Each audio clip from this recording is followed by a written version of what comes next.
यह वीडियो एक तथाकथित ब्राह्मण और भगवान बुद्ध के बीच हुए एक तर्क वितर्क पर आधारित है और आपसे एक निवेदन है कि वीडियो को पूरा देखिएगा। बिना वीडियो को पूरा देखे अपने दिमाग में ये भ्रम मत पालिएगा कि बुद्ध सनातन संस्कृति के खिलाफ थे, बल्कि इस पूरे वाद विवाद के बाद आपको पता लगेगा कि बुद्ध एक सनातन के सच्चे अनुयायी थे। कहानी उस वक्त की है जब पंडित या ब्राह्मण धर्म, आत्मा और ईश्वर पर सवाल करने के लिए तथागत गौतम बुद्ध के पास हमेशा आया करते थे। गौतम बुद्ध से ज्ञान पाने या ज्ञान का मुकाबला करने की नीयत से बहुत से ब्राह्मण आते रहते थे। ऐसे ही एक घमंडी ब्राह्मण गौतम बुद्ध से निम्न वार्ता धर्म मार्ग के परिचय के लिए आता है और आकर तथागत गौतम बुद्ध से पूछता है, आप सब लोगों को यह बताते हैं कि आत्मा नहीं है, स्वर्ग नहीं है, पुनर्जन्म नहीं है, क्या यह सत्य है? गौतम बुद्ध ने कहा, आपको यह किसने बताया कि मैंने ऐसा कहा? तब ब्राह्मण ने कहा, नहीं, ऐसा किसी ने बताया नहीं। तब फिर गौतम बुद्ध ने कहा, मैंने ऐसा कहा, यह बताने वाले व्यक्ति को आप जानते हो? ब्राह्मण ने कहा, नहीं। फिर से गौतम बुद्ध ने कहा, मुझे ऐसा कहते हुए आपने कभी सुना है? ब्राह्मण ने कहा, नहीं, पर लोगों की चर्चा सुनकर ऐसा लगता है। अगर ऐसा नहीं है तो आप क्या कहते हैं? गौतम बुद्ध ने कहा, मैं कहता हूँ मनुष्य को वास्तविक सत्य स्वीकारना चाहिए। तो ब्राह्मण ने कहा, मैं समझा नहीं तथागत, कृपया सरल भाषा में समझाइए। गौतम बुद्ध ने कहा, मनुष्य के पास 5 ज्ञान इंद्रियां हैं जिसकी मदद से वह सत्य को समझ सकता है। आंखें, मनुष्य आँख से देखता है। कान, मनुष्य कानों से सुनता है। नाक, मनुष्य नाक से सांस लेता है। जीभ, मनुष्य जुबान से स्वाद लेता है। त्वचा, मनुष्य त्वचा से स्पर्श महसूस करता है। इन 5 ज्ञान इंद्रियों में से 2 या 3 ज्ञान इंद्रियों की मदद से मनुष्य सत्य ज्ञान जान सकता है। ब्राह्मण ने कहा, कैसे तथागत? गौतम बुद्ध ने कहा, आंखों से पानी देख सकते हो, पर वह ठंडा है या गर्म यह जानने के लिए त्वचा की मदद लेनी पड़ती है। वह मीठा है या नमकीन यह जानने के लिए जीभ की मदद लेनी पड़ती है। ब्राह्मण ने फिर कहा, भगवान है या नहीं, इस सत्य को कैसे जानेंगे? गौतम बुद्ध ने कहा, आप वायु को देख सकते हो? ब्राह्मण ने कहा, नहीं। फिर उसके बाद गौतम बुद्ध कहते हैं, इसका मतलब वायु नहीं है, ऐसा होता है क्या? ब्राह्मण ने कहा, नहीं तथागत।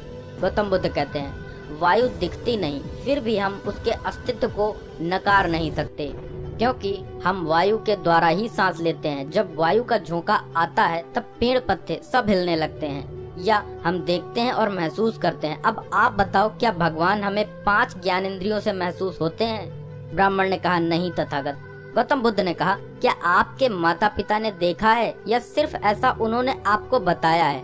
ब्राह्मण कहता है, नहीं तथागत। फिर गौतम बुद्ध कहते हैं, फिर परिवार के किसी पूर्वज ने देखा हो, ऐसा आपने सुना है? ब्राह्मण फिर कहते हैं, नहीं तथागत। फिर गौतम बुद्ध कहते हैं, मैं यही तो कहता हूँ, जिसे आज तक किसी ने नहीं देखा, जिसे हमारी ज्ञानेंद्रियों ने जाना नहीं, वह सत्य नहीं है, इसलिए उसके बारे में सूचना व्रत है। ब्राह्मण ने कहा, वह ठीक है तथागत, पर हम जिंदा हैं, इसका मतलब हमारे अंदर आत्मा है, या आप मानते हैं या नहीं? गौतम बुद्ध ने कहा, मुझे बताइए, मनुष्य मरता है, इसका मतलब क्या होता है? ब्राह्मण ने कहा, आत्मा शरीर से बाहर निकल जाती है और मनुष्य मर जाता है। गौतम बुद्ध ने कहा, मतलब आत्मा नहीं मरती है? ब्राह्मण बोले, नहीं, आत्मा अमर है। फिर गौतम बुद्ध कहते हैं, आप कहते हैं आत्मा कभी मरती नहीं है, आत्मा अमर है, तो यह बताइए, आत्मा शरीर छोड़ती है या शरीर आत्मा को? ब्राह्मण ने कहा, आत्मा शरीर को छोड़ती है। गौतम बुद्ध ने कहा, आत्मा शरीर क्यों छोड़ती है? फिर ब्राह्मण बोले, जीवन खत्म होने के बाद छोड़ती है। गौतम बुद्ध ने कहा, अगर ऐसा है तो मनुष्य को कभी मरना नहीं चाहिए, दुर्घटना, बीमारी या घाव लगने के बाद भी बिना उपचार के जीना चाहिए। बिना आत्मा की मर्जी से मनुष्य नहीं मर सकता।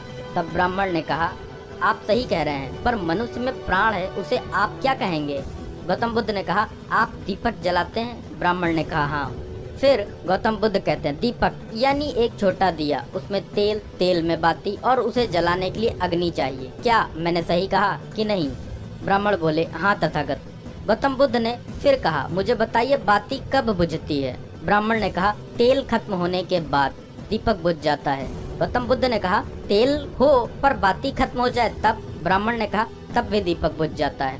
तथागत गौतम बुद्ध ने कहा, इसके साथ तेज वायु के प्रवाह से, बाती पर पानी डालने से या दिया टूट जाने पर क्या होगा? तब ब्राह्मण ने कहा ऐसे में भी दिया बुझ जाएगा। तो गौतम बुद्ध कहते हैं कि अब मनुष्य का शरीर भी एक दीपक समझ लेते हैं और प्राण मतलब अग्नि यानी ऊर्जा।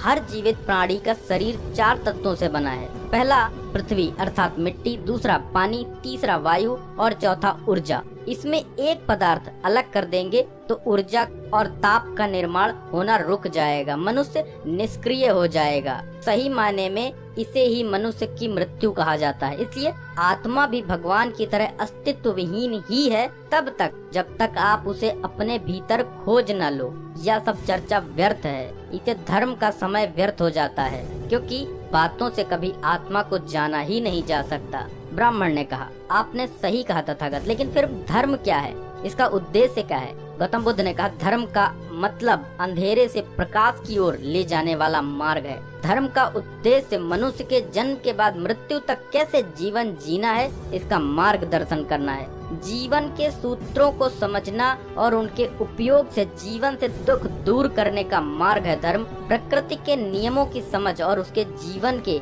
दुखों का समाधान का मार्ग है धर्म। प्रकृति की पूजा से धर्म नहीं।